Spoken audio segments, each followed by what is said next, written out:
अब कुछ खबरें तिजारत की दुनिया से। आलमी बैंक ने पाकिस्तान के टैक्स निज़ाम को इंतहाई गैर मुनसिफाना और बेहुदा करार देते हुए जोर दिया है कि जायदाद को मौसर तरीके से टैक्स नेट में लाया जाए और इसका दुरुस्त अंदराज और टैक्स लगाया जाए। आलमी बैंक के मुताबिक तनख्वाहदार तबके पर बढ़ता हुआ बोझ सिर्फ इसी सूरत में कम हो सकता है जब टैक्स नेट को वसीयत दी जाए और तमाम आमदन को इसमें शामिल किया जाए।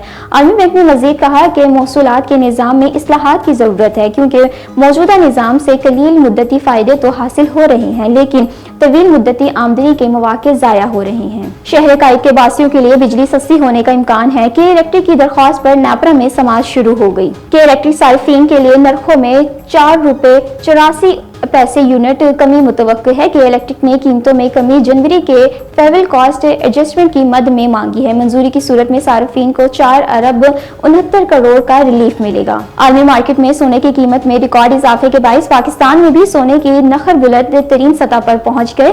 बैनुल अक़वामी मार्केट में फ्री ऑन सोने की कीमत $86 इजाफे के साथ $3,310 की तारीखी सतह पर पहुंच गई, जबकि पाकिस्तान में फी तोला सोने की कीमत में ₹8,600 और 10 ग्राम सोने की कीमत में ₹7,373 का इजाफा रिकॉर्ड किया गया। कीमतों में इजाफे के बायस मुकामी सराफा बाजारों में फी तोला सोने की कीमत ₹3,48,000 और 10 ग्राम सोने की कीमत में ₹2,98,353 की बुलंद तरीन सतह पर पहुंच गई।